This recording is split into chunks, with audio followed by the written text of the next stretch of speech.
Hello and welcome to the Spiritually Incorrect podcast with me, your host, Shiv Sengupta. For those who are not familiar with me, I'm the author of the Advaitaholics Anonymous books, Sobering Insights for Spiritual Addicts, and a Manifesto for Spiritual Anarchy, published by New Sarum Press. They're available through Amazon in Kindle and paperback formats, and you can find them by clicking the links in the description below. Both these books have had a big impact and found great support among many veteran seekers for their willingness to critique spiritual culture, which in my view can act as a decoy designed to keep our vision perpetually focused away from what is most evident. Spirituality is a highly personal business to me. It is a person's unique relationship with reality.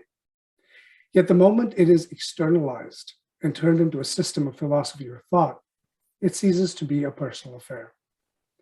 When it is made concrete for others to build a community and culture around, then the culture, rather than reality itself, gradually becomes the focal point. My writings have been controversial to say the least, with some calling them visionaries, others calling them iconoclastic, and still others claiming they're anti-spiritual. But from my own perspective, I'm merely one person expressing an opinion. I don't claim to have some handle on the ultimate truth. And there are those who will resonate with my opinions and those who won't. However, my purpose in beginning the Spiritually Incorrect podcast series, of which this is episode 2, is to connect and engage with other writers, thinkers, and spiritual teachers in the industry who don't necessarily fall into nor subscribe to the traditional guru stereotypes. The idea is to explore some of the topics I cover in my books beyond the realm of my own opinions on the matter. So with that being said, I'd like to welcome Tom Thompson. We've never spoken face-to-face until now, but we've had some great written communication back and forth. So welcome, Tom. Thank you. It's a great honor to be on your podcast. I appreciate it. So Tom, I know you and I have followed each other's work for a little while, so you're familiar with my writings. Yes. And I'm familiar with some of the stuff that you share as well. And I'd like to get your take, first of all, some background on your whole history in this sort of industry, what got you into it, and your evolution in your own understanding and view of things.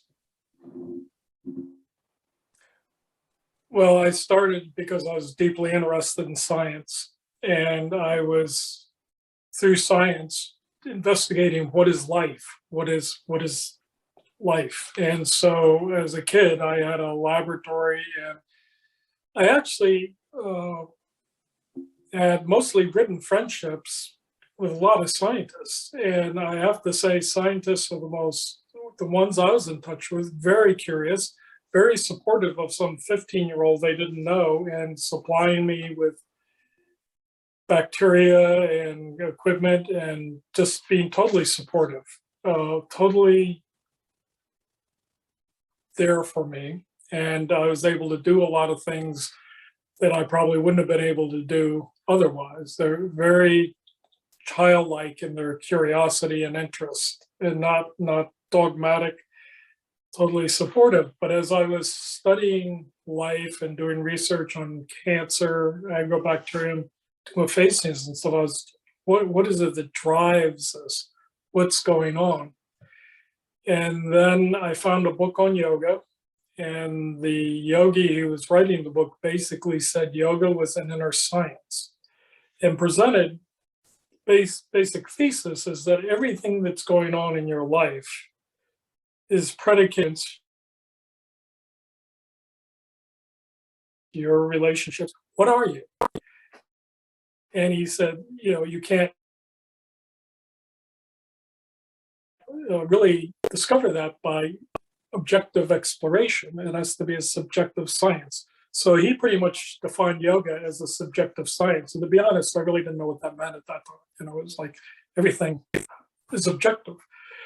But I got a real interest in that. And then that was in Lumberton, North Carolina, where my aunt lived. And we were down there visiting during the summer. But then we lived in Westchester, right outside New York City. So when I got back home, I was able to go into the city and discover more books on yoga, meditation, Buddhism, which I consider a form of yoga. But after a while, I discovered the Village Voice, which advertised every Mahatma, Guru, Swami, Zen Master, Avatar, Sufi coming to town. And so it was like a, short train ride into the city to meet these people. And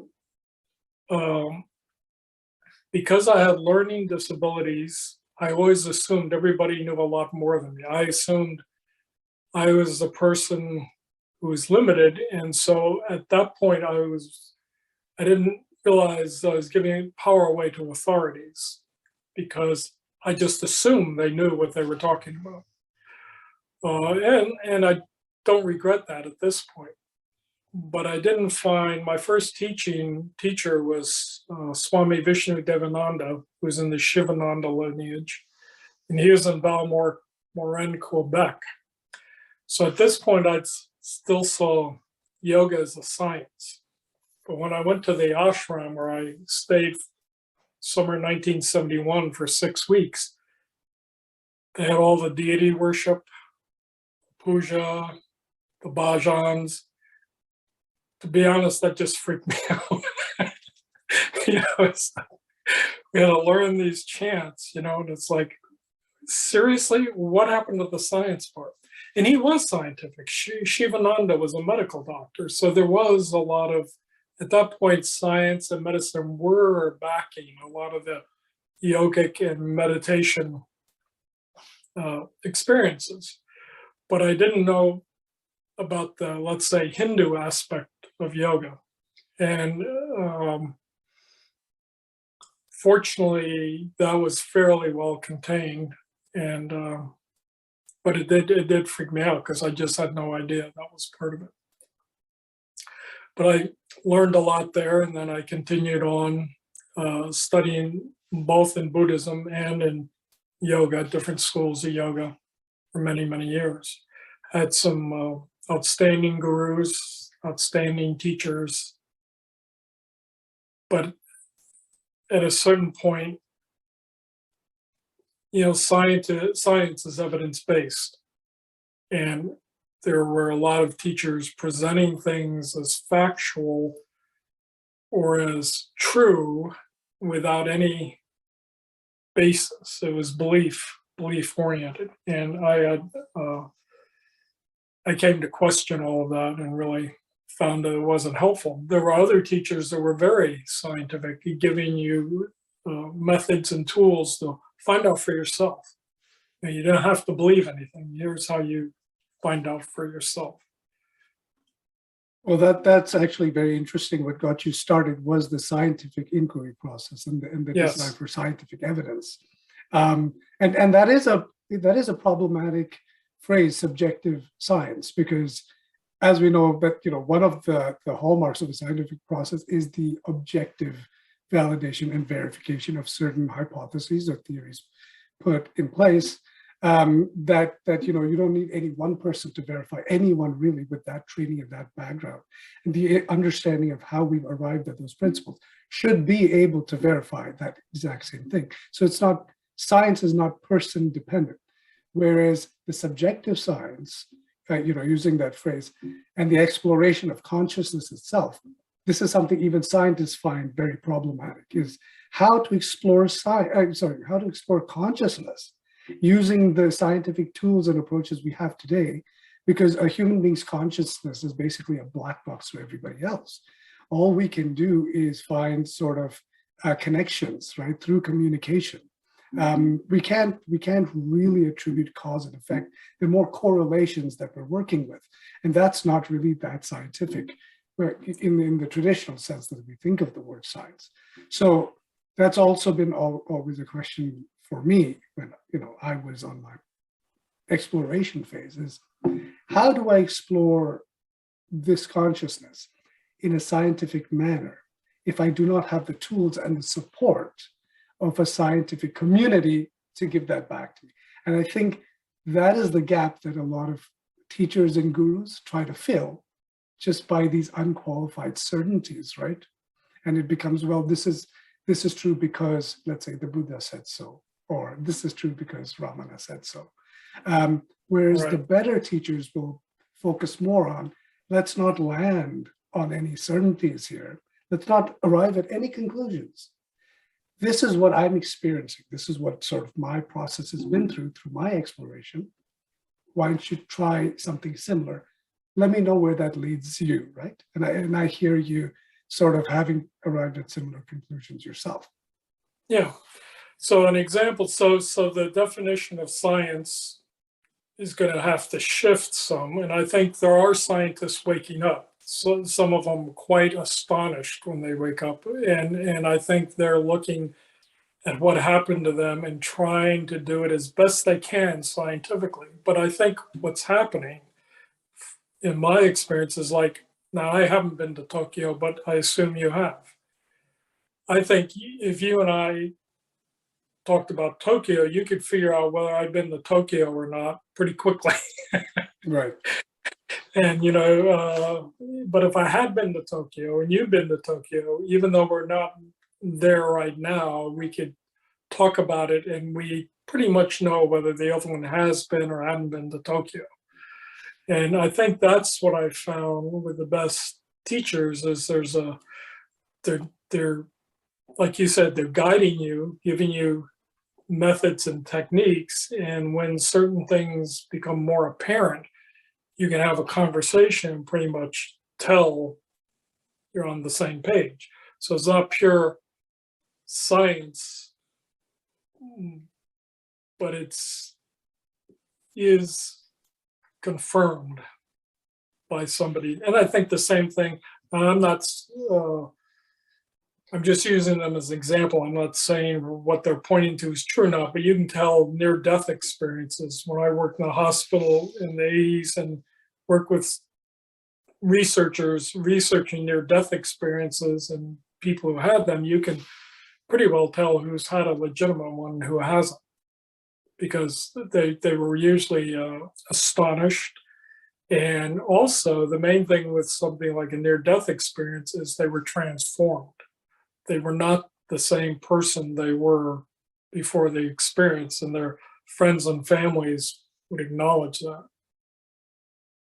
Yeah, and I agree with you. And the same way we would say, what an open-minded teacher is like, I would also say open-minded scientists often are not drawing any final conclusions on the question of Right. consciousness. An open-minded scientist is also partially a philosopher who's willing Yes. who's willing to allow that, even though the evidence we have so far overwhelmingly tends to point to the fact that the brain is generating consciousness, they're not willing to settle on that being a direct cause-effect relationship. They're willing to allow for the possibility that this is merely a correlation, not causation. And that, yes, while there are correlated states in the brain that relate to things like hallucinations or near-death experiences and so on, that doesn't necessarily mean that one has to be causing the other. And they're still willing to explore that question. So I think we see on both sides of that divide a closed-mindedness, a sort of rigidness of approach, and then a more narrow center where there's a flexibility and a willingness to explore. And that center is rapidly diminishing, I feel, in society. Do you? Oh, in society. Oh, yeah. In society in general, right? Yeah, I think we've become a society where we're terrified of uncertainty and we just need more sort of psychological certainty. Well, that's what I tell my satsang friends is that we're raised in a culture where you're either right or wrong. And so you have to strive to be right. But in our exploration, you have to get used to not knowing. You have to get used to that uncertainty. Otherwise, you're going to fool yourself one direction or the other. And so this what Alan Watts called the wisdom of insecurity, of uncertainty. You have to really get used to abiding and not knowing, which is not comfortable in our society because they either yes or no, and that's not the way it works. It's a open exploration. Absolutely. And, there are a lot of leading philosophers out there who are exploring theories like panpsychism, for example. Yep. And again, not necessarily supporting or detracting from these theories, but this goes beyond just the realm of, non-duality or the spiritual industry. There is a serious movement of thought among a lot of mainstream thinkers that are considering this hard problem of consciousness in a way that looks at it from many different angles, not just one. One famous person who supports what's called the simulation hypothesis is Elon Musk. And the simulation hypothesis is, if a civilization can technologically advance to the point of creating another dimension of reality that it can then play and create and inhabit, then it will. And we're already seeing signs of that in our society, with cyberspace and Mark Zuckerberg talking about the metaverse and how we're all going to be living in Facebook, not just on Facebook. And one wonders, 100 years, 200 years down the line, if we're all playing around in a virtual reality, then it's not unimaginable that there may come a point we forget that this physical reality even exists. And then if that is the case, has that already happened? So these are not implausible questions. Whether they're likely or not is a different point, but that these should be points worthy of considering is something that I think, leaving those questions open-ended is part of the scientific exploration and the spiritual exploration, right? And in many ways, if we're honest about human beings, we behave like simulations, whether we are actual simulations or not. It's a good metaphor because, the what do they call them, the avatar or whatever, the way that genetically with their programming conditioning, there's always the possibility of transformation, but most people are, once you know certain information about them, they're highly predictable in what they're going to do. And so we're a lot like simulations. Absolutely. And then that sort of ties back to what, the Hindus have always been saying about, this world is Maya, it's an illusion and all of that. That might just be very archaic speak for something that, computer scientists might explain as a simulation, a cyber reality, you know what I mean? So I think there has to be some generosity of of thought in the willingness to read between the lines and not take things too literally. And I think, when considering the religious texts of the past, we tend to be too literal in our interpretation of them. And then also when considering sort of the scientific data coming out, we tend to be too sort of reductive in our approach. And so we lose the possible nuggets of value or pointers that might be coming from both sides in the equation, right?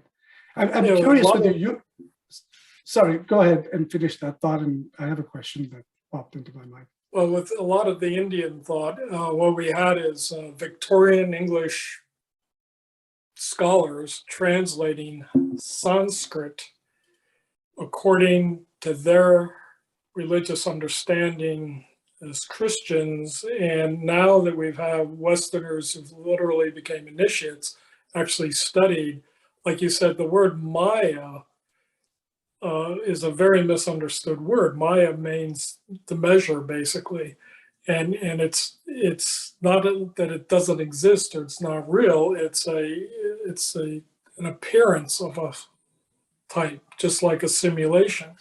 And so I think one of the things that's happened, especially maybe last 50 years, is there are people who are not only scholars but practitioners who've actually gone over and studied in depth in these traditions and found out they're saying something a lot different than the Victorian English thought they were saying.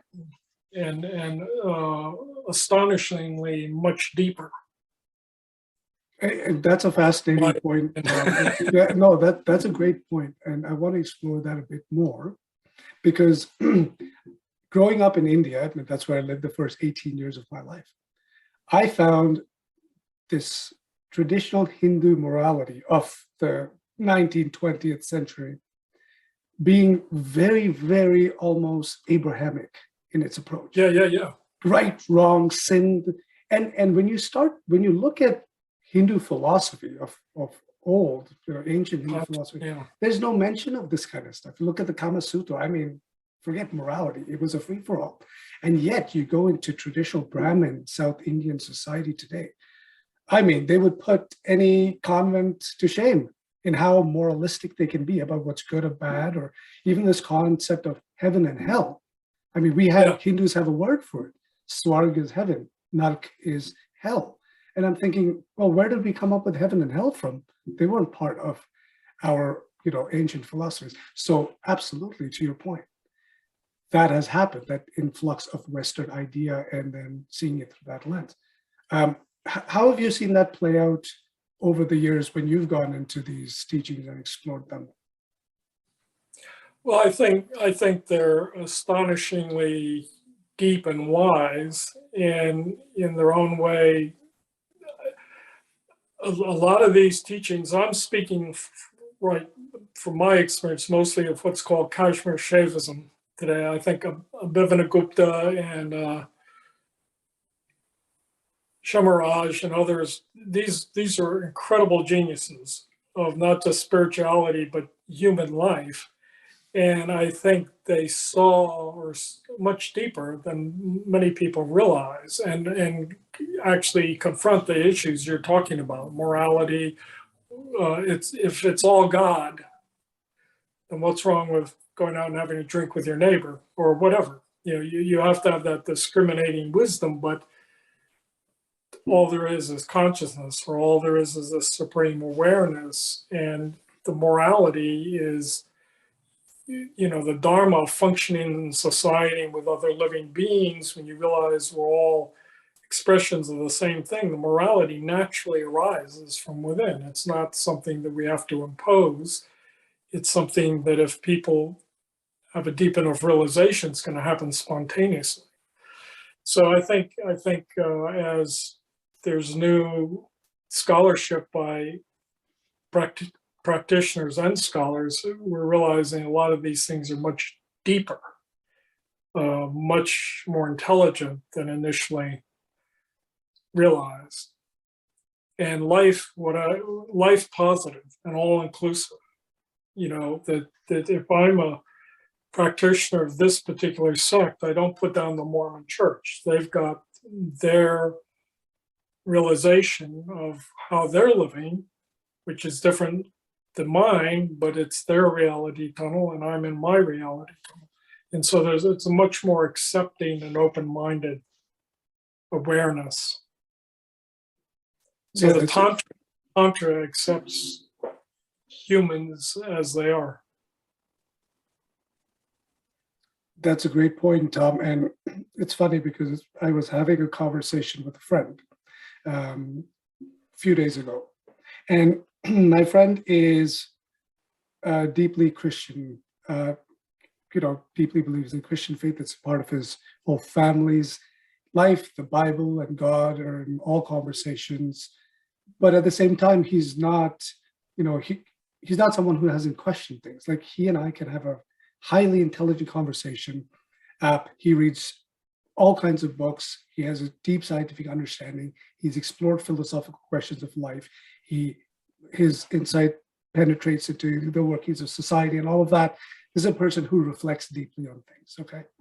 And this is why I find it fascinating to talk to him, because where that path has landed him and where it's landed me are two diametrical opposite positions. And yet we're able to discuss matters right in the midpoint, no problem. There's nothing that is off limits for him. I can absolutely question his belief in God and the Bible, and he's not offended by it, not in the least. And so that allows for great sort of intercourse of ideas and new realizations to come out of those conversations. But the one contending point we had when we were talking was he asked me a question, and he said, because we were talking about how morality for me spontaneously emerges. Yes. I spontaneously know the right and wrong thing to do. And he asked me, and he said to me, I get that. And it works like that for me as well. But how do I know it's 100% correct every time? And that is what the book allows me to validate or verify when I'm unsure. Then I have something to refer to. And I said, okay. And he said, what do you do? And I said, when I'm unsure, I stop and I don't move. I don't act. I don't do anything until that same spontaneous intuition emerges. And he said, oh, okay. That made sense to him. Not that he agreed, but that made sense. So I would ask you, Tom, in your own experience now, having gone through the following teachers and teachings and sort of relying on the text to what I'm hearing, relying more on your own intuition and inspiration. How did that shift happen for you?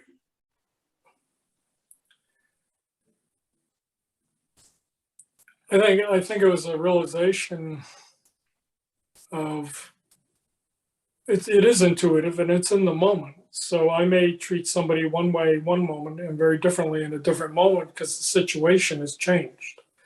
So there's no hard and fast or rigid rules. You can defend yourself and still hold the person in your heart and have compassion and understanding, but you're also not going to let them destroy you or your property or your friends. It is a very deep, spontaneous act that happens in the moment, so it's unpredictable. It's staying very present with what's actually happening now. So the rules tend to fall away because you can't say, I'm never going to hit somebody. Hopefully you never will, but in certain situations, that may be exactly what's called for. So when you have rules from a book, somebody else is doing your thinking for you. And you're accepting, like I was implied earlier, that they have a bigger picture than you do. But I think the discomfort of not knowing, as we talked about earlier, is you're present in what's happening now, and you cannot really predict until something arises what's going to go on.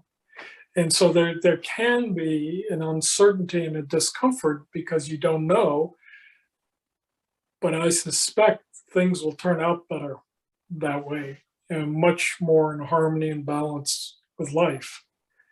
So there is a discomfort. You don't have it written down and you can't go back and check and, carry the 10 commandments with you. And, that I won't get off in the hypocrisy of all that anyway, but I think it is abiding and not knowing in the moment, and the moment reveals itself, and so does what's necessary to come from the apparent individual. So for example, having said something similar in my conversation with my friend, his response typically in this case would be, well, how do you know that what is spontaneously arising within you isn't some sort of narcissistic or egotistical desire or want? And how would you respond to that? Well, I think the narcissistic and egotistical desire is run through a personality, which is a programming and enculturation, and that precludes the natural spontaneity of an action.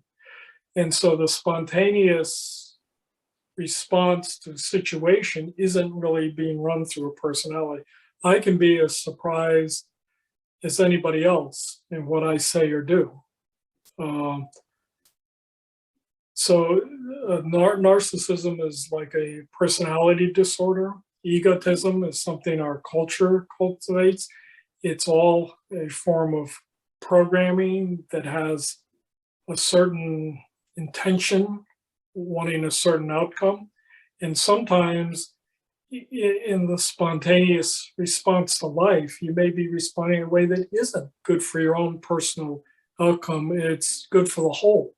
And so there may be a sacrifice happening for the person, which narcissistically isn't going to show up well, or it's not going to enhance your vision in society, but it is so-called the right thing to do in harmony and balance with all life everywhere. And so I think to run through the narcissistic process takes time. So to continue to play devil's advocate in that case, I would ask you, how do you separate a spontaneous reaction that emerges from that state of awareness versus a spontaneous reaction, or seemingly spontaneous, that emerges from a place of deep conditioning or unconsciousness? How some people have been traumatized for so long, they have just one standard way they react, like a painful reaction. It's not even going through the personality, there's no time for it, but it's just this lashing out or this fear-based reaction that happens that they have no control. They don't even know where it comes from. It surprises them in the same way. So how would you then say to somebody who is maybe using that rationale to say, hey, well, I'm acting spontaneously, there's no thought in it, it's not going through my personality, but they're clearly causing harm and suffering to those around them. What would you say is the determining factor? Like, how would you distinguish? I think the answer to that is really going through dedicated spiritual investigation with an authentic teacher. And they will help you find what I call spiritual scotomas, psychological scotomas, which are blind spots. They will help you discover them. And so I do think, again, it's a questioning and a suspicion that these things may very well happen. And if you're working with an authentic process, you'll be pretty aware of yourself and your narcissism and your whatever's up with your own personality. If you've really been looking at these things honestly and working with them and working with teachers who are more than happy to point them out to you, you will know when you're acting out of that narcissistic response. You could feel it wanting to express. So what happens is over time that has less and less control because it's been examined and seen, and the causes and the reasons for the causes are known. And so there's less control of it. I think Eckhart Tolle, when he talks about the pain body, I worked in psychiatry as a mental health worker for 13 years. I still work with people just about every day. I've been doing it for over 15 years, so I'm fairly familiar with what drives aberrant behaviors. And I think Eckhart Tolle, when he goes into depth about the pain body, is extremely accurate for most people most of the time. And as he talks about it, we get to know our own pain bodies, which like to trigger the pain bodies of the people we love and we're in relationship and work with. And by being very honest, over time, we know what triggers our pain body and what our pain body likes to do to trigger other people's pain bodies. And then, as he points out, if we are really present and aware in the moment of what's going on, then we can feel that pain body wanting to come out, and we know what it wants to do. And if we stay aware, it's disempowered. We have to lose awareness for that to take over. And of course, if it does take over, then we acknowledge that and really take a good look at how that happened. I'm so freaking enlightened, how my pain body take over once again, And that's the thing, is I think it's dangerous for anybody to think they're so awake that there's not the possibility of the pain body slipping in. I think, Zen master, I think it was Bernie Glassman at a retreat. Somebody asked Bernie how enlightened he was, and he goes, "Go ask my wife." Because, when we're in relationships with our children, our wives, that's where our secret pain body gets triggered easily, you know. Yeah, so I read Eckhart Tolle many, many years ago. I think pretty much anybody, who's in this industry is familiar with his books. He's widely read. I love how you use the word industry. Well, yeah, I mean, it is in I know what you mean. Yeah, I mean, it generates an income, right? It sells books, it sells seminars. Once there's transactions happening on a monetary scale, that's an industry in itself. I like some of what Eckhart Tolle says personally. I think his identifying of this idea of a pain body, I do think it's more of an idea than an actual thing, allows people to become aware of it from a sort of intellectual perspective, whereas they might not have been able to before. So they're able to take the sum of these patterns of behavior that are unconscious, and generally any form of unconscious behavior does have the capacity to create suffering, right? So they take this pattern of behaviors that are unconscious and they call it a thing, called the pain body, an entity. And so it allows people who are maybe not necessarily oriented towards investigating themselves quite easily to get started in that process. So in that sense, I do agree there's some value there. Where, maybe you and I diverges perhaps in this idea that, and I don't know if you meant to say only a teacher can help someone, but this idea that a person needs a teacher in order to walk them through becoming more aware of themselves.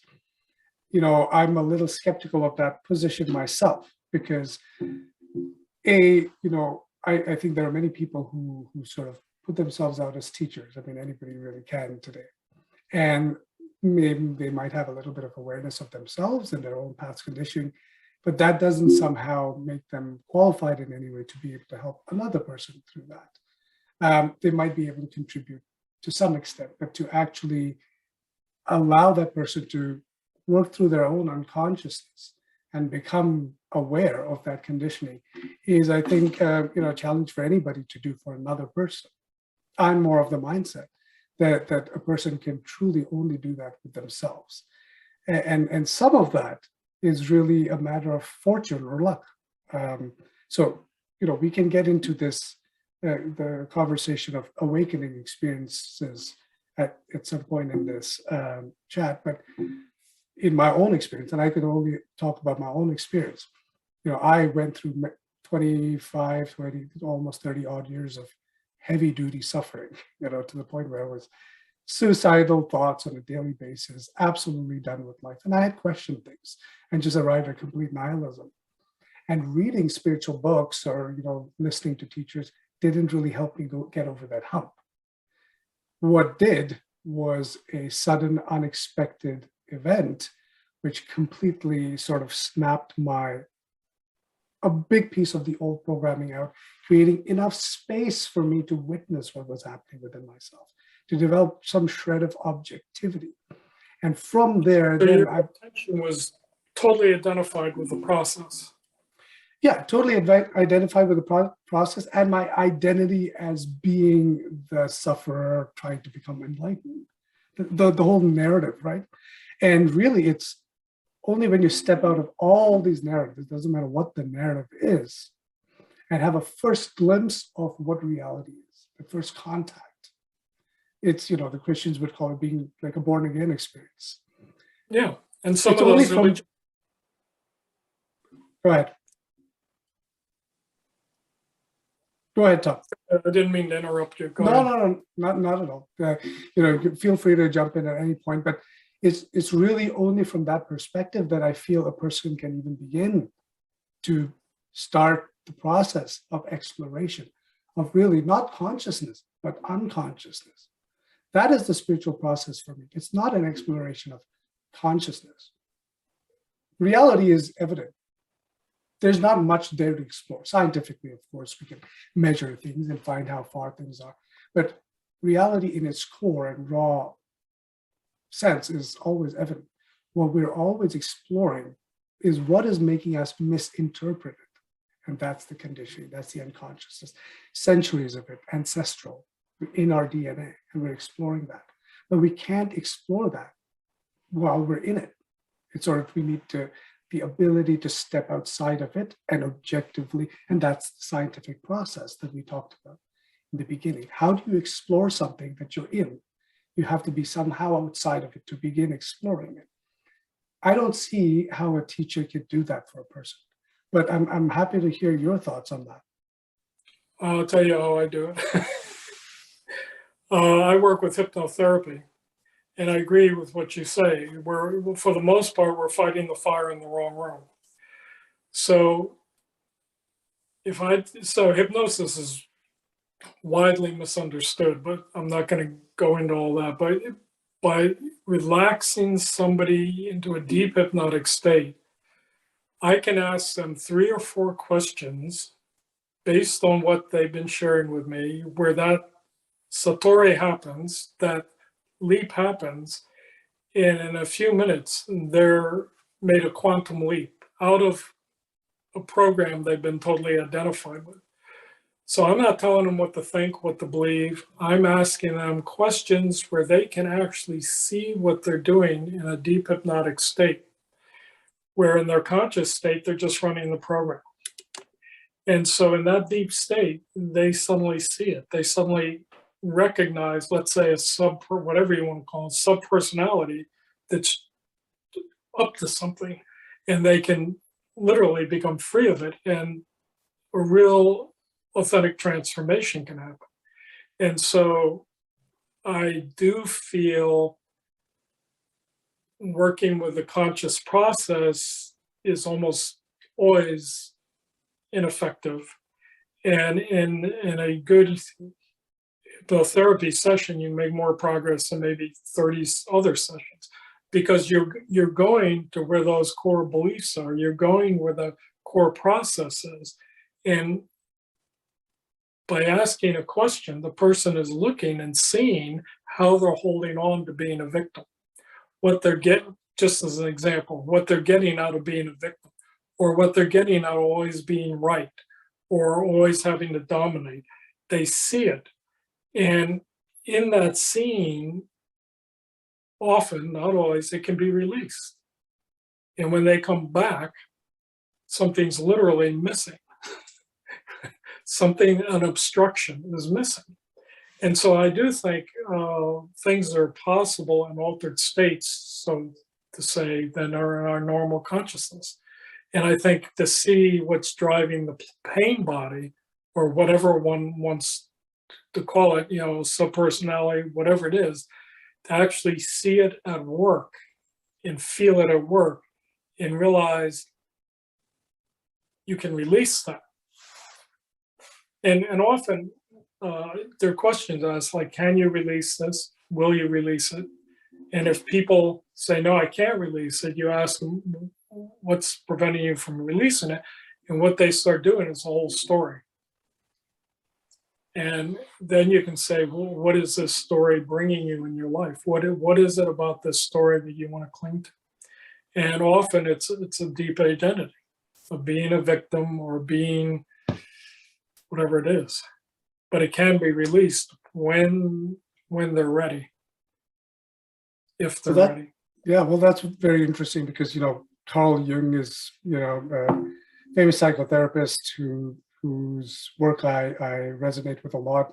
And he, took a similar approach to his therapy sessions where he would, I'm not sure if he necessarily performed hypnotherapy, but there was a lot of that exploration and interpretation of the human subconscious, because he realized that subconscious is that layer of communication between the unconscious and the conscious, which is our daily experience of self, and that we'll never get to the unconscious and communicate it with it directly.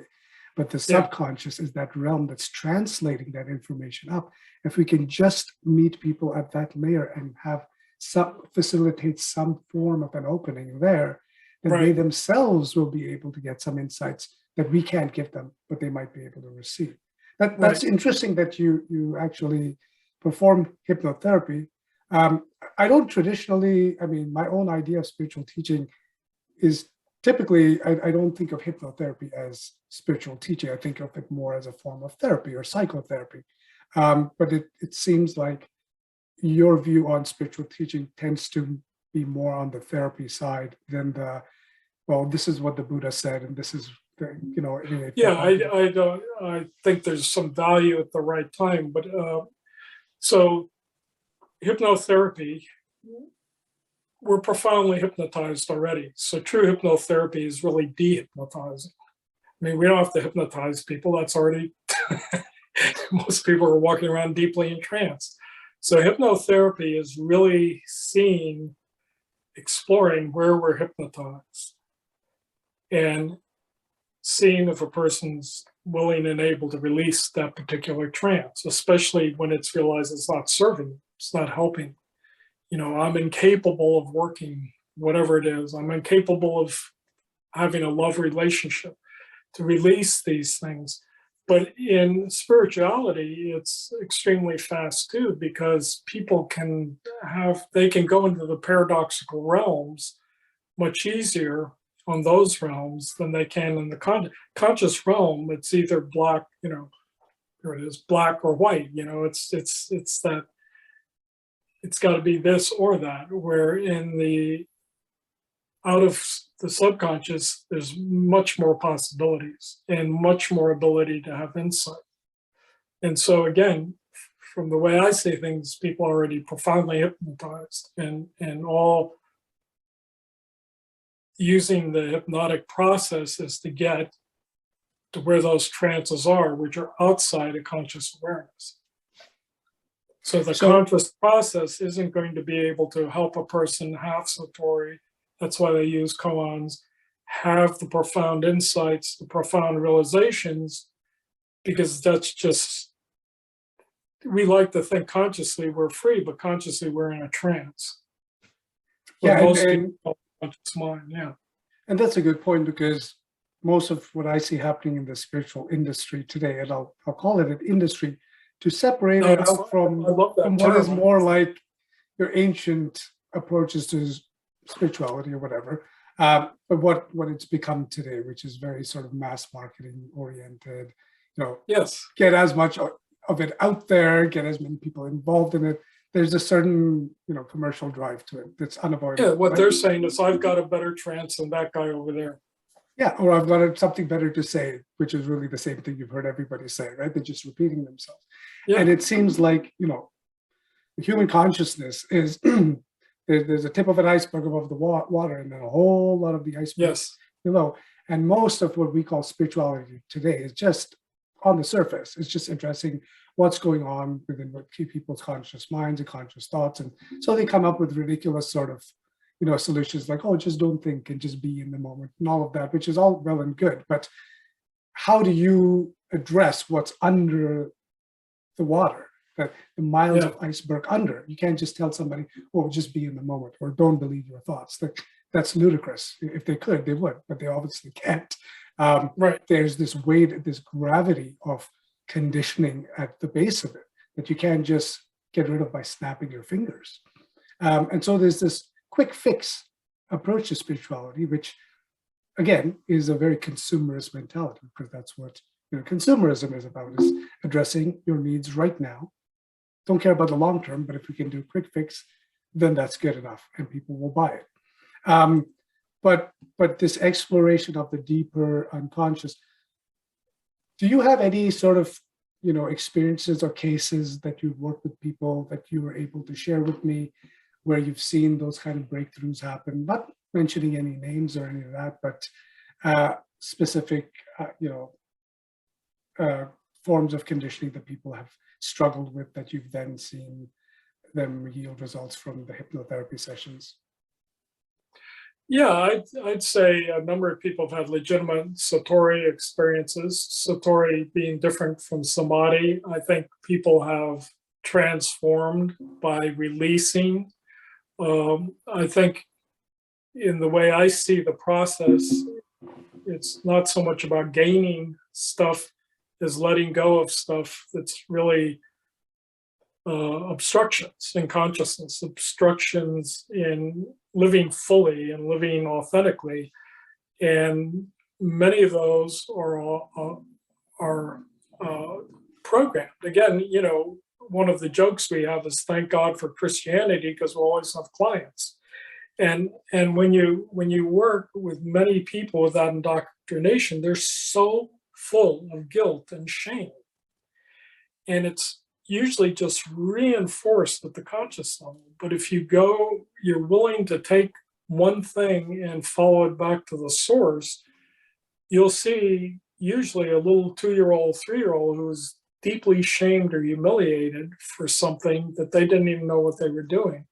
And if they take their intelligence back and see that, that can suddenly be released in a moment. So they have this whole scenario of their life built on this moment of shame that I'm not a good person. And so it's sort of like an upside down pyramid, but it's all based on this moment. And when that moment's revisited conscious with intelligence, seen for what it is and released, that whole pyramid collapses. So total transformation can happen in a few moments, and they walk out much freer. Now, of course, it'll be triggered again. It's like this time of year is real busy for me because everybody goes home for the holidays and gets re-traumatized again. And so, their mother or father can take one look at them, see that they're happy and free, and don't tell me you know what I'm saying? And get them back. They can re-trigger them, but it won't be as deep and it won't be as impactful, and it'll be easier for them to release it. So they start becoming happier, freer, more spontaneous. And in that, it is fascinating to see how threatening that can be to their group of people, whoever they're coming from, their family, their religion, whatever it is. That freedom is often not welcomed because you're getting out of the cult. Religious communities, spiritual communities, you don't want a free thinker in there. Happy person, somebody who's happy. And that's true of families too, isn't it? Like exactly what you mentioned, like codependent relationships. Rely on the fact that both people are playing their parts. If one person becomes free, that doesn't work for the other person, because what are they supposed to do? That they rely on the other to play the oppressor or the tyrant or victim or whatever, right? And a lot of one of the great significant books in my life is Games People Play by Eric Berne, which is transactional analysis, which hypnotherapy works with very well. But when you aren't a game player anymore, you have a big Thanksgiving dinner and you're not playing the game anymore, they tend to escalate. So Satori and Samadhi, you mentioned those two words, and obviously they both come heavily loaded with a lot of religious and spiritual interpretation. So I'd like to get your take on those two words and the difference between how do you delineate between what you would consider a Satori experience and a Samadhi experience? I'd say Samadhi is an absorption in a, let's say, altered state of consciousness other than the one now. Usually it's more ecstatic, it's more pervasive, it's more universal consciousness.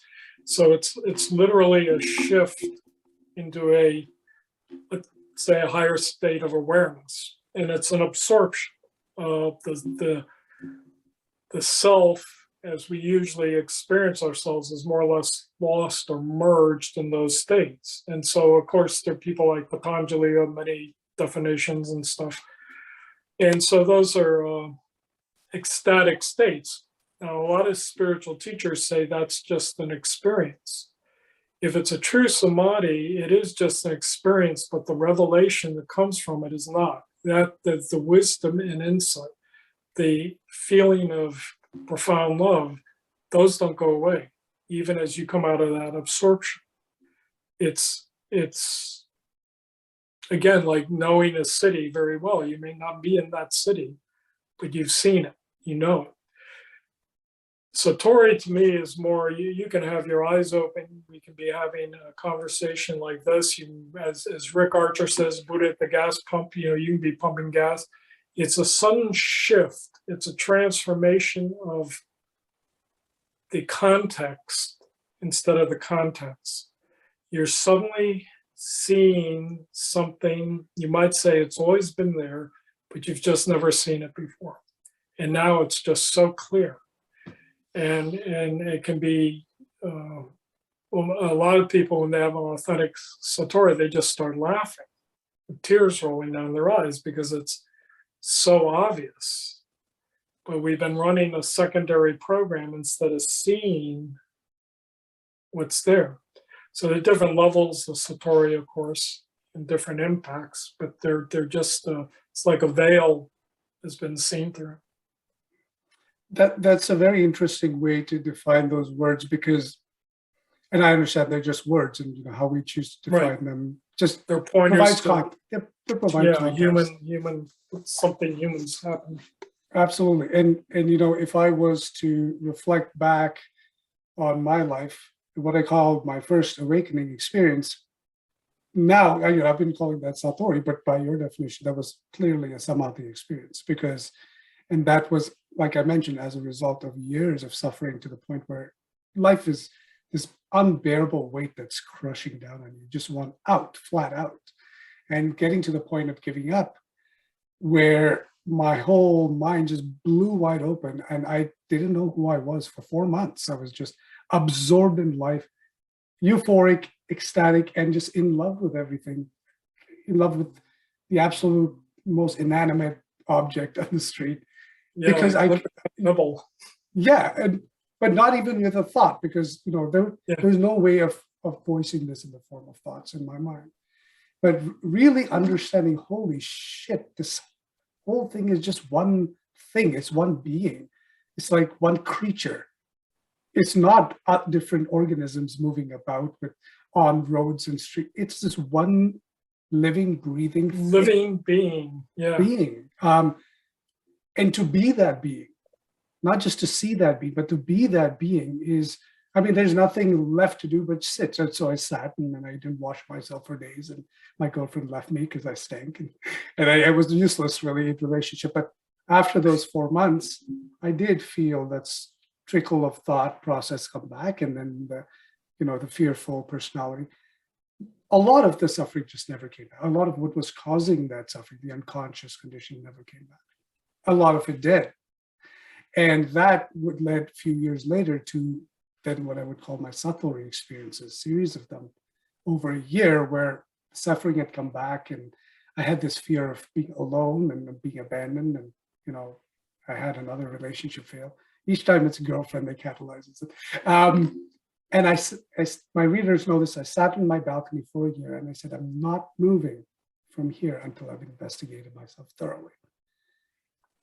And then, through that process of questioning each and everything and deeply going into my own subconscious, not necessarily through that hypnotherapy process, but, in hindsight, probably was. Yeah.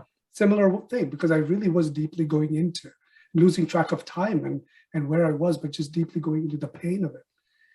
Would you call that meditation absorption, meditative absorption? That wasn't meditative in the sense that I was used to doing meditation, which was very intentional sitting.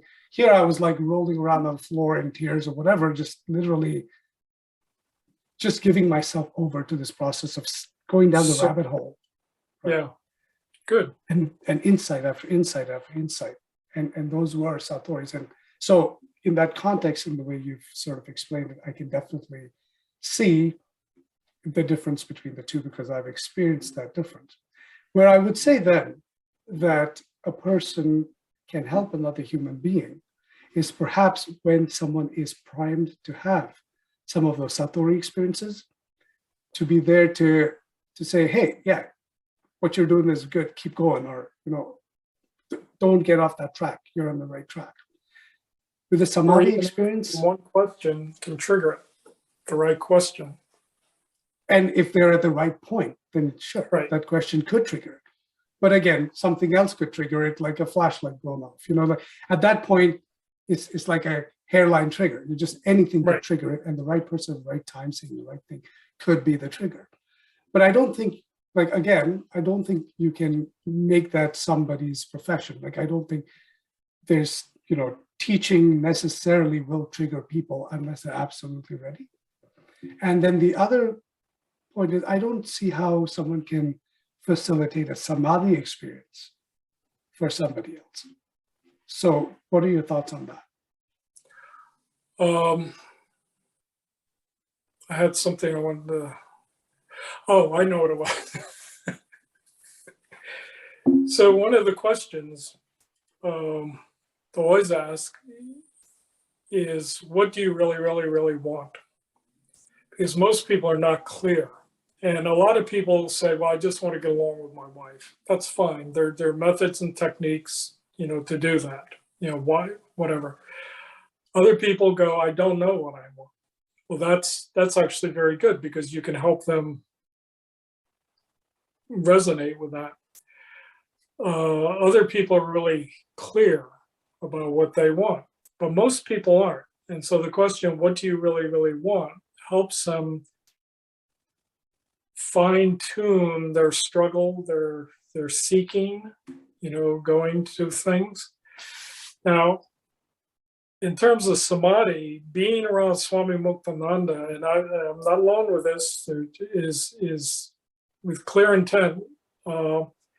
He could talk about something and we would actually enter what he was talking about. It wasn't conceptual, we were in that level of samadhi.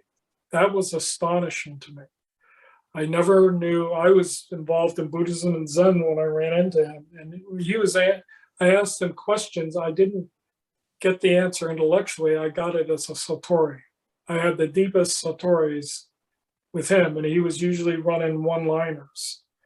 I asked him, is shunyata the final realization? He said, no, the knower of shunyata. And I became the knower of shunyata at that moment. When I say you know what I mean. But that happened. I saw, how can we, so even if the brain creates consciousness, how do we know that? It's an appearance within consciousness. So, or awareness is primary. Everything appears within awareness. Awareness is the first fact, all other facts appear within.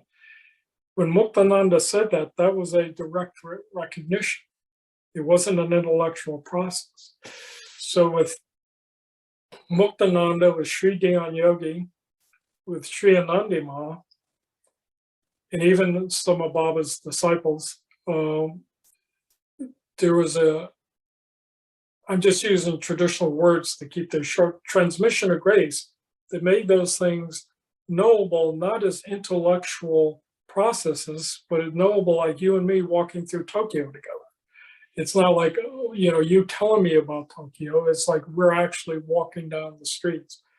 And that was astonishing to me. And I didn't even know that until those things happened. And I think when you're with a person who's resonating at a frequency and you can tune into that, the possibilities of huge leaps can happen. Now,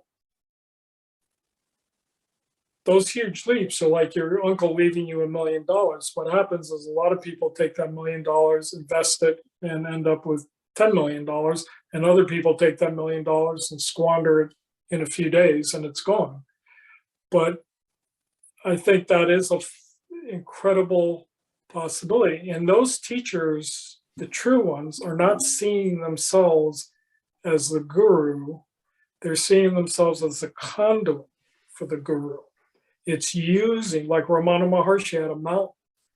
A mountain is a person, but the human instrument is a conduit. And so the more empty that instrument is, the more that Shakti can flow out to others.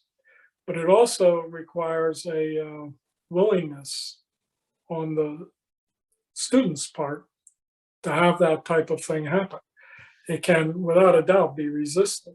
As Muktananda would say, it's disciples' grace, not guru's grace. It's important. And at all times, one has to have discriminating wisdom. You're surrendering to a cosmic process, not to a person. You know, when I was with Muktananda, it was a complete circus going on around him. I had no use for the circus at all. I would avoid it as much as I could. But what was going on in that environment was extraordinary for me. And also when I was with Sri Dhyan Yogi and also Anandima. There's a story, it's in the book called This House is on Fire. But I was working at a mental health, I was working at a general hospital in the psych department, which was hidden away in the basement. So nobody even knew it was there. We had about 18 patients in the basement, you know, and if you opened the wrong door, God help you. So I'd be working there. I worked in the evenings and I lived about 45 minutes away at the meditation center I helped start. And so I'd be getting home around midnight and stuff. And one night I came home and Sri Anandima was still up.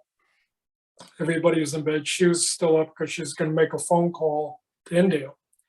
And so she and I, we had a very informal relationship behind the scenes. She didn't expect me to treat her as anything other than like a sister.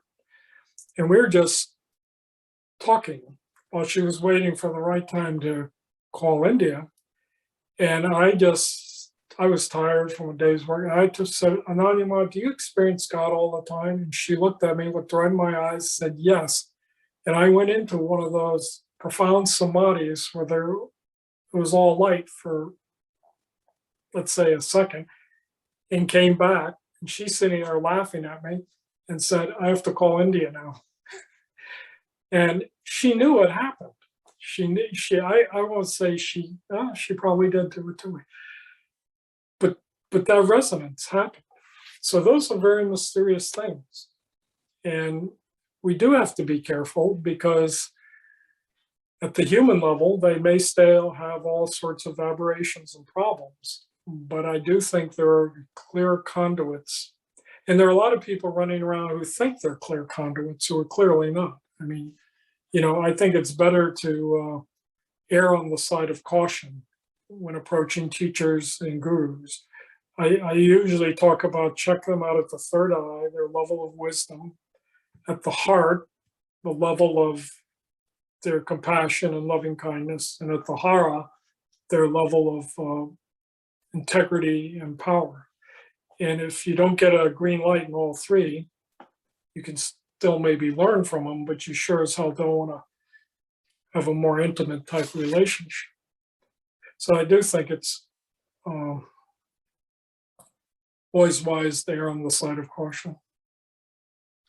So this is a really interesting, point about spiritual transmission, because, I know there's a lot of people who are skeptical of this phenomenon, myself included, and I've written about this in the past.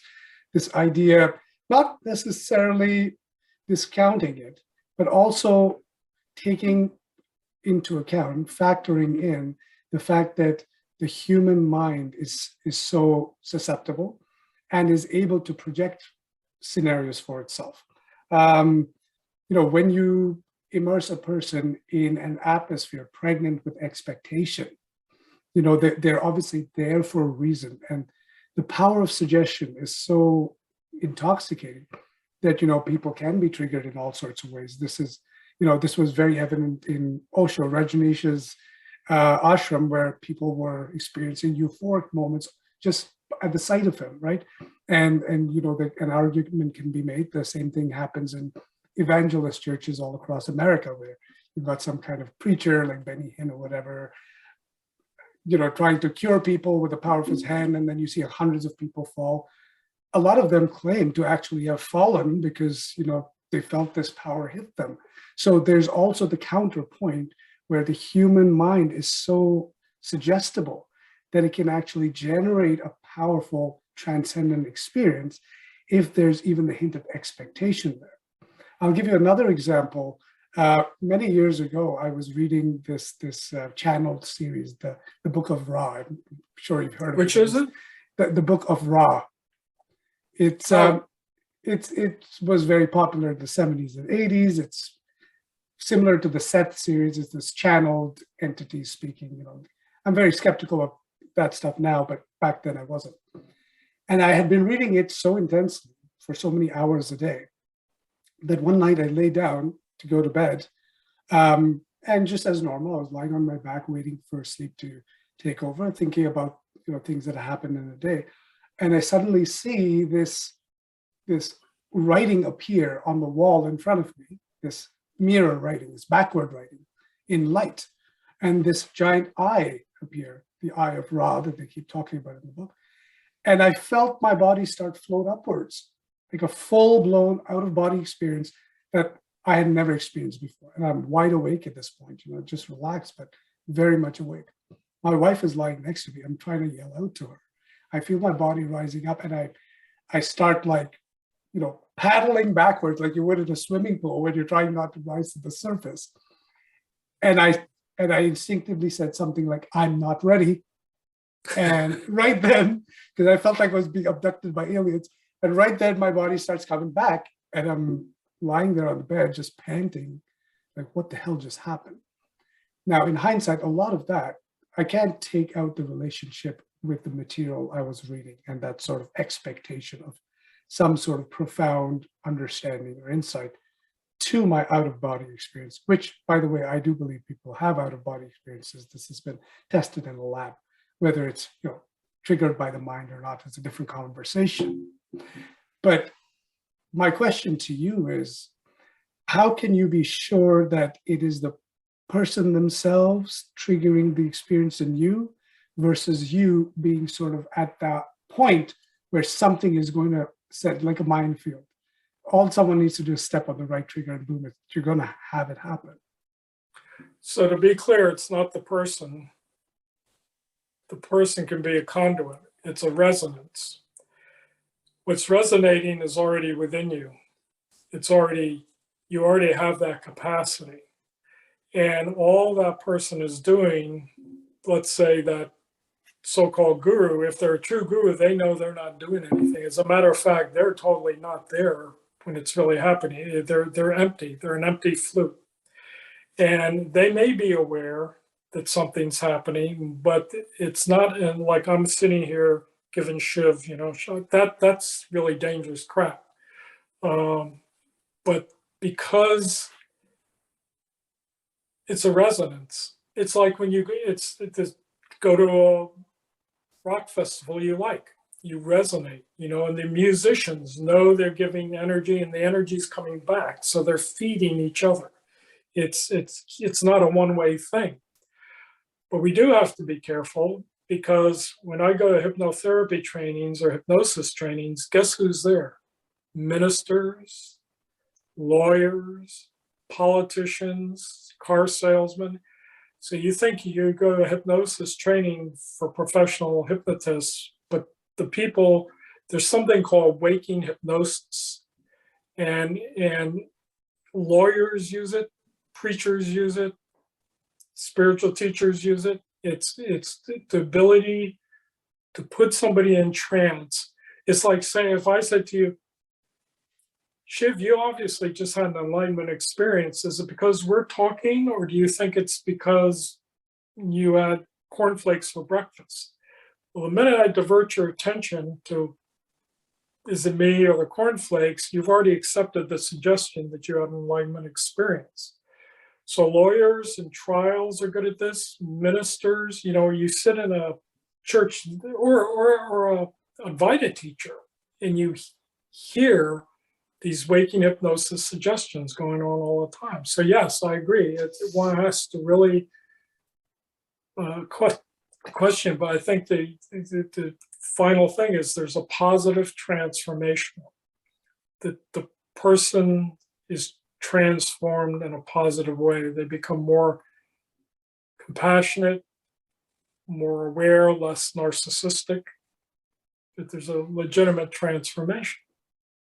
Well, there I would agree with you, because even in day-to-day lives, we can sense the energy of a person coming into a room. You know, if they Yes, bring in a certain absolutely. positive energy, that there's an uplifting effect that we feel around people who tend to be generally much more sort of easygoing with life. And sometimes unexplainably, you meet a person who on the surface seems fine, but they sort of bring this dark, brooding energy and it drags you The down. energy vampire. Yeah. Yeah, exactly. And so, absolutely, in that sense, I'm glad you clarified that, because that is something we all experience, I think, on day-to-day Yeah. life, is that people's energies and what they bring to the table has an ability to impact us. So, in that sense, if you are talking about somebody who is, in your words, highly aligned or resonating at this very sort of fluid, open, spontaneous level, then it makes sense that people, when surrounded by them, if there's no sort of ulterior agenda going on in their minds to influence people, then they would also feel very sort of uplifted and positive in there, and potentially more. So And have a transpersonal experience. yeah, and it's interesting because I've had, there was one point at which, one day living in Japan, I was standing in line at the grocery store at the checkout counter waiting to check my groceries out at like a full cart. And I just happened to look across at this older lady, rose down from me at another checkout counter, and she smiled at me in this kind grandma way. And the moment she did that, my entire world, like tunnel vision, like the entire supermarket disappeared. And it was just her and I, that momentary connection. It was like this complete shattering of my consciousness. And then moments later, it sort of filtered back in. I can't explain that. I don't want to try to explain that. And like you said, I don't want to say whether was it the grocery cart or the lady, right? I don't want to suggest, because that automatically sets up some sort of agenda, right? And I want to explore that idea of that subliminal messaging, which is, it's rampant in society. It's what society, in my opinion, is predicated upon. It's what consumerism is predicated upon. Yes, consumerism, a big cancer. Yeah, and you can't. How do you turn a human being into a consumer? Well, you brainwash them. You have to, because no organism is designed to consume voraciously and never feel satiated. There isn't an organism on the planet, except man or human beings. Don't want to be sexist on the call, other than human beings. Human. Yeah, right. But it's interesting you say that. Talk to me about this waking hypnosis. And is there like specific training for waking hypnosis that these lawyers and car salesmen and politicians are going for? Yeah, waking hypnosis, the basis of it came mostly from Milton Erickson. And Milton Erickson was a psychiatrist, and he had the ability to create amazing healings and transformations in a very short time, often by talking to somebody. An example, and I may have this wrong because I haven't read about it for a while, but this young kid had a bedwetting problem, couldn't stop wetting beds. And Milton was old, he was in a wheelchair, he had polio, and he basically was saying, I'm not working with anybody anymore. But they said, look, this kid's got this horrible problem and he's becoming a teenager. You got to do something. So he said, send him in here. And they sat there and watched the baseball game together. And then Milton goes, we're done, and sent him home. The kid never wet the bed again. Well, basically, how could that be? They were only in there 5 minutes. But Milton was sitting there watching baseball. And he says, the whole trick of baseball is knowing when to hold on to the ball and when to let it go. And he said, and if you get that about baseball, holding on to the ball and letting it go, that's the game. Well, the kid wasn't defended because they were talking about baseball, not him. But he got the message about the bladder holding on and the right time to let go. It was outside his conscious awareness. There were people with criminal backgrounds that would meet with Milton for like a half an hour. They'd walk out there and never commit crimes again. But what he was doing in waking hypnosis is you don't even know it's happening. It's like, again, that example, do you like chocolate? Is it because your mother used to give it to you, or because you associate it with having a great, whatever it is? The diversion, the minute your mind goes to try to answer the question, you've already accepted the suggestion. And so you see lawyers in court doing it, ministers doing it, good teachers can do it, using it in an ethical, appropriate way, like Erickson did. But but the sell things, is like, you're going to buy this car. Is it because it's so good looking, or because the price is right? And he's already told you you're buying the car, and it works enough that they keep doing it. So waking hypnosis, people don't know they're hypnotized, and that's basically the situation of humanity. Well, and that's why we're hypnotized each other. And that's why it's subliminal, because you're actually speaking to a person's subconscious, not their conscious mind. Right. And I'm not sure if you're aware of Edward Bernays, but he was Sigmund Freud's nephew, and he's basically, unofficially considered the father of modern marketing. And he was brought in. Oh yeah, okay, I've heard about. Yeah, so in the early 1900s. Did you write about this in one of your books? I may have actually mentioned Edward Bernays. Okay, I don't know. It seems familiar. There's this great documentary, 3-part documentary called The Century of the Self, which features Bernays in the first episode.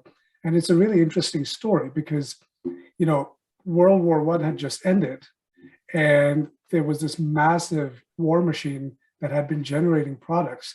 And politicians were looking around and saying, well, now in times of peace, how do we keep people consuming like this? Because we need to keep generating production. We've got these plants. We can't just leave them sitting and gathering dust. And so Bernays, who had studied his uncle's theories, said, well, you guys are treating your consumers too rationally. Back then a Ford truck was Ford truck, this liter engine, this is what can do. It's very rational marketing. And he said, we need to appeal to their unconscious, because the fears and their emotions and all of that. And so one of the big campaigns he did was, at that time, the suffragette movement, the first real feminist movement, had really kicked off. And the tobacco companies had come to Edward Bernays and said, we're looking to expand our market share. And Edward Bernays said, well, why do you have 50% of the population not smoking? And they said, well, women don't smoke. It's unbecoming of a woman to smoke. It's not respectable. And he said, well, that's just a perception. We can change that. And so what he did was, in New York, he had this huge parade where these young debutantes were walking around, smoking, lighting up cigarettes, these young models. And the caption on the top, the banners they were holding, they were calling them freedom torches. and overnight, the entire women's movement became about using the cigarette as an emblem for female empowerment and liberation, right? It was, we're not allowed to smoke, but hey, guess what? We're equal to men. We are going to smoke. And so the tobacco companies were delirious with joy, because they suddenly, half the population, the market just opened up to it. And so that's exactly right. It's this power of suggestion and creating these associations in the brain that are not necessarily true associations. They're false associations, like peeing and throwing a baseball. It's a false association. In this case, it was used for a good benefit for the boy to stop wetting the bed. But really, getting people to smoke and all of this, it's a marketing tactic that has become, now they've sort of sophisticated it beyond recognition. Right? Yeah. And so marketing probably knows more about human psychology than almost anything, because, this little community I live in, you see 2 Amazon trucks passing. It's like, what the hell are people buying?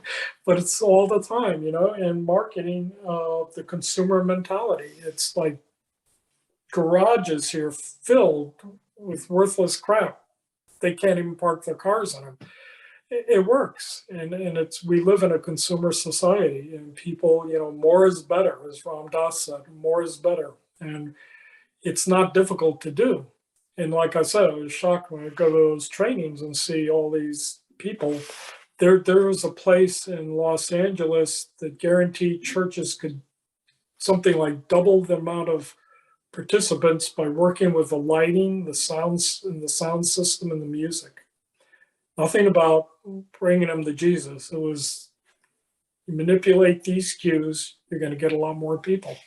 So their trainings were packed with ministers.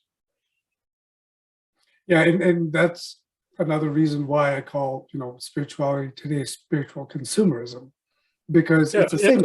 it is. Yeah. It's the same phenomenon. So I would ask you, how would you advise a seeker to be able to sort through that crap if the average consumer can't stop consuming and can't understand all the factors and odds that are stacked against them to ever wake up from that sort of stupor of consumption that they're in? How would you advise a spiritual seeker to step out of the stupor of spiritual consumption that they're in? Because it's making them feel good. Like consuming a video, consuming a book or some teaching makes them feel satiated for the moment. And that's what's driving them. Yeah. So YouTube is like the new Akashic record, I think what you just said is very important, is they feel better for a minute. They watch somebody on YouTube, they feel better. I think we have to be very skeptical, not skeptical and like negative, but skeptical, wondering, first of all, what are we up to? Again, what am I looking for when I go to YouTube or something and want to watch this person's video? What part of me is trying to feel better and why? And then why on earth, of all the possible things to do, would somebody be a spiritual teacher? What's that all about? And basically, be a spiritual teacher, you don't have to know anything. You teach a parrot to be an Advaita teacher. But so I think we have to, first and foremost, ask what we're up to when we go to a spiritual teacher. But then we have to ask, what are they up to? What's their value? And I do think I had the great good fortune to spend a few hours with Tony Packer, even before Joan Tollefson knew her. Tony was still at the Zen Center, but I think Tony was moving out at that point. But Tony is a good example of somebody who invites the students to question everybody. And I feel this is the book I recommend everybody who comes to satsang read. Joan's Nothing to Grasp. All you have to really do is read the title. And if you get that, but we have to be very skeptical of ourselves. What is it I'm looking for? Why am I going to a teacher? And then why are they sitting up there on a podium? Absolutely. And that's part of why my books are called Advaitaholics Anonymous. Yeah. Because this is an addiction. It becomes about the hit, the feel-good hit. Yeah. It's not unlike the dopamine hit you get on Facebook every time you get a like. This is what the brain chemistry adapts that hit. And really, so you feel better for a while. You feel better for a while. And it sort of, when you're working with long-time addiction or trauma or real deep-seated issues, there's two paths to that. One is to actually work through those issues, which is tremendously painful and hard work and not satisfying in the least. And you often feel worse for a while. You feel worse because you're actually focusing on those issues, whereas you can get away with distraction. And the other option is the dopamine hit. Well, I feel better. Why not? And it's no different than an opioid addiction. Yeah. Getting an addict to admit or realize they're an addict is 90% of the battle I have found. And that's really why I write, is I can't necessarily help someone get over their addiction. That's another step, and we'll think about that later. But let's see how you're an addict. Let's get you to admit, because until that realization hits for a person, they're not going to want to develop any motivation whatsoever to snap out of that stupor, right? They're going to want to keep seeking different ways that they can continue what they're doing, and it seems to work for them all the way until they die, and then they're done, and it's great. They're veteran seekers that are stuck in this for 30, 40 years, still seeking that sort of enlightenment or whatever. And so that's my approach has been, come to understand that what feels good and what is true are two completely different things. They may sometimes coincide, but very rarely. Most of Right. the time, truth just does not feel good. It feels quite defeating. And the willingness and the courage to sit with that. That is the addict's path to recovery. It doesn't matter if it's alcohol or drugs or medication or whatever. Or That is meditation. or meditation. It is that. And so many teachers today I find are about giving the hits and not about that, supporting people in realizing that no, you don't want the hit. It's the opposite. You want to step away from that, immediate gratification that everything that your whole life is predicated upon. Yeah. So this is an interesting thing because I go through this occasionally with satsang. As I have meditative techniques, I know we're going to give the hit. A lot of people feel the pineal gland releases DMT, and there's a way meditation technique using mantra working through the cerebral spinal fluid into the third ventricle and back down, and it starts releasing chemistry, and people start having these experiences. A lot of them are pretty amazing and ecstatic, but it's a hit.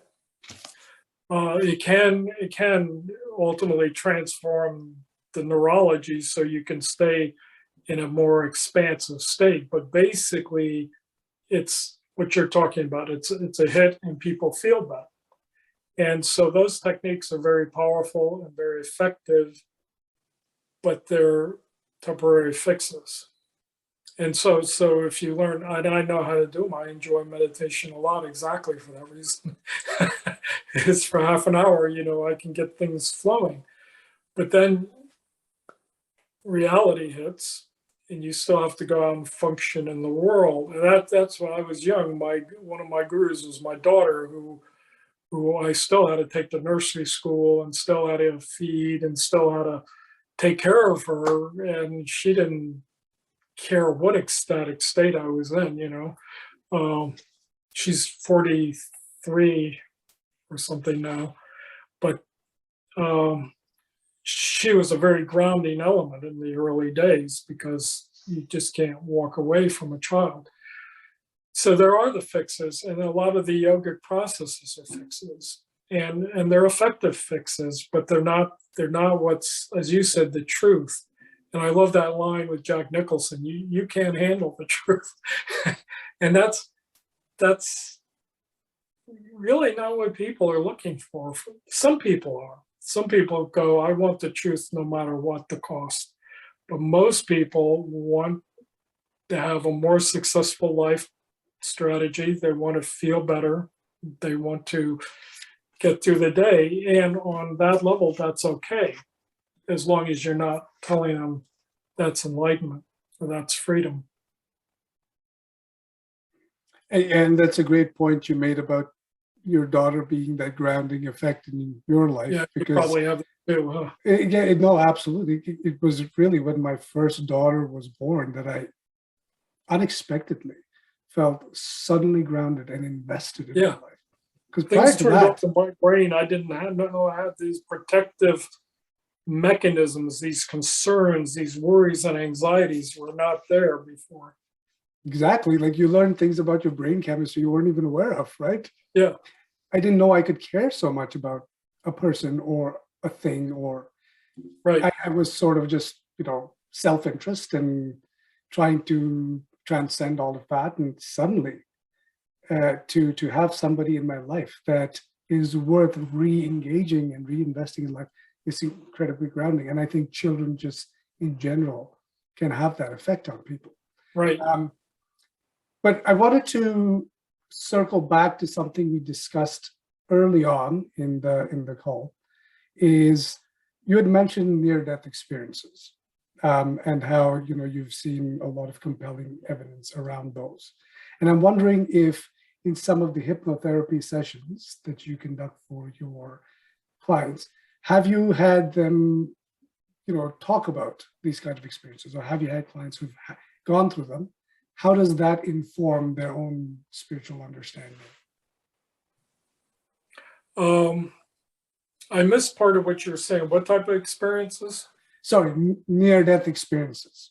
Oh, yeah. Yeah, so I have people who come to me, they want to have past life regressions, they want to investigate near death.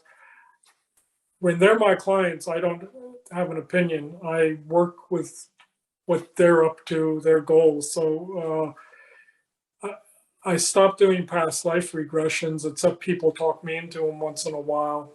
And I let them process them the way they want to. Most of them seem to accept they're real. I don't, they're not paying me for my opinion. If they are, I'll give it. And same thing, near death or NDEs, the same thing. To me, they're reality tunnels. They're obviously a part of human experience. Or they relative truths, they're phenomena appearing in awareness, whether it's a samadhi state or a near-death experience, past life, they're objects, they're phenomena appearing in awareness. And for some people, they can be life transformative and very real and valuable. But I try not to offer my opinion about it all. I did stop doing past life regressions. I stopped doing a lot of things, which can be big money makers. There's always that voice going, "Are you out of your mind?" But I couldn't ethically, support those views. And again, once in a while, somebody will talk me into doing it. But I used to do them fairly regularly, and I just couldn't do it anymore. I think we need to be here. Oops, I lost you. Sorry, I had There we my go. mic on mute there for a second. I'm curious, though, your own personal viewpoint on that, your own personal viewpoint on past life regression, and what's your take there? I don't know. I've seen past life regressions radically transform people. In terms of people transforming, I don't know anything that does it quite like a near death. Oh, did you ask about past lives or near death? Yeah, the question was about past life regression. Oh, I don't know. I don't think the way it's presented is what's happening. And I know the subconscious mind. I mean, all you have to do is go to the movies and see the power of the subconscious mind to create realities that don't exist. You can hypnotize somebody and have them come up with anything. There's false memory syndrome, for example, is you can hypnotize somebody and they kind of come up with a whole scenario of abusive childhood that never happened. But they emotionally feel that because they had those experiences in hypnosis, they must be true.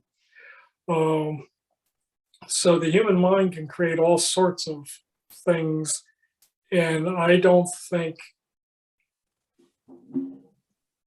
there is a encapsulated soul or Atman or Jiva encapsulated as such that goes from one life to another. I don't think time really works that way.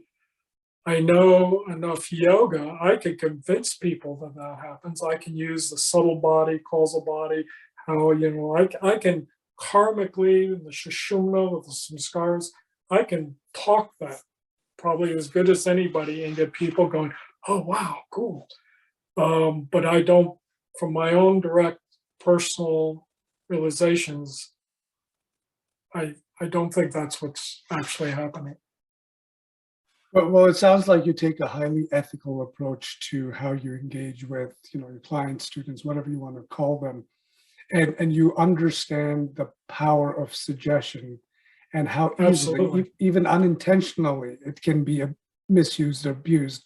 And so you're very careful about stepping into that territory and drawing any kind of conclusions or even sort of supporting any biases people might be coming in with in the hopes of, that'll give me some more certainty. So I definitely respect that approach, Tom.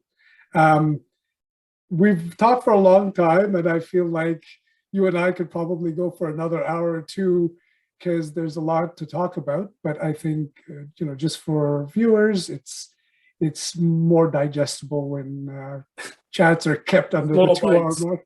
Yeah, exactly. I know some people like their marathon podcasts, but my ideal is to keep it under the 2 hour mark. So I'd love to do this again at some point with you. Sure, I've really down the enjoyed line. this. I think, like you say, we could talk for a long time. This time went very rapidly. I was surprised when I realized how long we've been doing this. But again, thank you for having me on, and I think we covered a lot of valuable territory. Yeah, it's been great chatting with you, Tom. And I'll be in touch again and maybe schedule something, a part 2 to this. That would be great. All right. Well, you have a nice day. You too. Take care. Thank Tom. you. Bye.